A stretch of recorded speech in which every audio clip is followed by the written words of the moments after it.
भूतिया राजमहल का रहस्य। एक डरावनी और रहस्यमयी कहानी जहां सौंदर्य, साया और शाप की टकराहट होती है। गांव का नाम चंद्रगढ़, एक घना जंगलों से घिरा प्राचीन गांव, जहां समय जैसे थम सा गया हो। हर रात गांव के पास स्थित रक्तचंद राजमहल से अजीब सी सिसकियों और चिल्लाहट की आवाजें आती थी।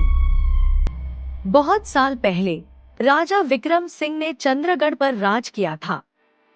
उनका किला रक्तचंद महल अपनी सुंदरता और रहस्यमयी शिल्पकारी के लिए प्रसिद्ध था।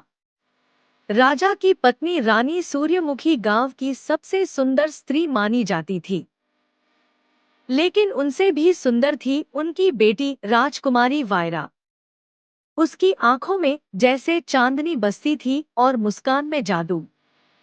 लेकिन इस सुंदरता के नीचे छिपा था एक भयानक रहस्य, अतीत का शाप। कहा जाता है कि 100 साल पहले इस महल में एक तांत्रिक अघोर वशिष्ठ को मार डाला गया था। वह राजमहल पर अधिकार चाहता था और खास तौर पर राजघराने की कन्या को अमर बलि के रूप में चढ़ाना चाहता था ताकि वह अमर बन सके। मरने से पहले उसने शाप दिया था, जब राजघराने की अगली कन्या 18 की होगी, मेरी आत्मा लौटेगी और वह मेरी होगी। तब से लेकर अब तक हर राजकुमारी की या तो रहस्य में मृत्यु हो जाती या वह गायब हो जाती। वर्तमान की भूतिया रातें। राजकुमारी वायरा की 18वीं वर्षगांठ नजदीक थी। पूरा महल जश्न की तैयारी कर रहा था, लेकिन रानी और राजा के मन में छुपा था एक गहरा डर। महल के पुराने हिस्से में कोई जाने की हिम्मत नहीं करता था। वहां रात को झूमर अपने आप हिलता, दीवारों पर छायाएं नाचती और बंद दरवाजे अपने आप खुल जाते। सैनिकों ने उस हिस्से को बंद कर दिया, परंतु वायरा को रातों को सपने आने लगे। एक आदमी जिसकी आंखें लाल थीं, बार बार यही कहता, अब तू मेरी है वायरा। राजा ने एक पुराने योद्धा वीरेंद्र को बुलाया, जो कभी अघोरी साधना कर चुका था। उसने कहा, इस साए को रोकने का एक ही उपाय है, राजकुमारी की आत्मा को शक्ति से भर देना और शापित महल के नीचे दबे वशिष्ठ की आत्मा को मुक्त करना। लेकिन इसके लिए वायरा को खुद उस शापित तहखाने में जाना होगा। वायरा, वीरेंद्र और कुछ सैनिक रात के तीसरे पहर नीचे गए।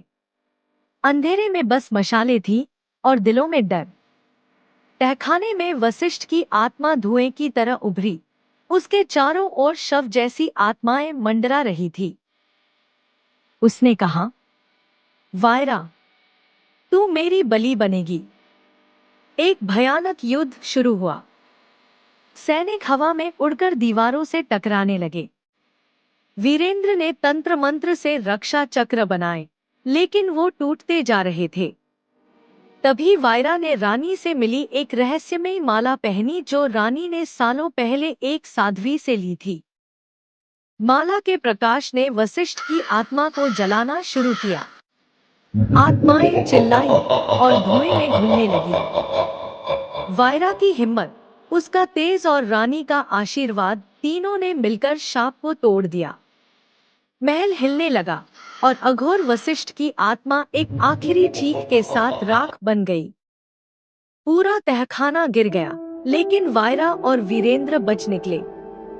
रक्तचंद महल को एक मंदिर में बदल दिया गया।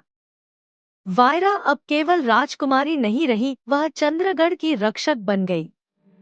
उसके साहस की गाथा गांव गांव में गाई जाने लगी। शाप कितने भी पुराने क्यों न हो, उन्हें तोड़ा जा सकता है, लेकिन उसके लिए चाहिए हिम्मत, विश्वास और आत्मा की शुद्धता।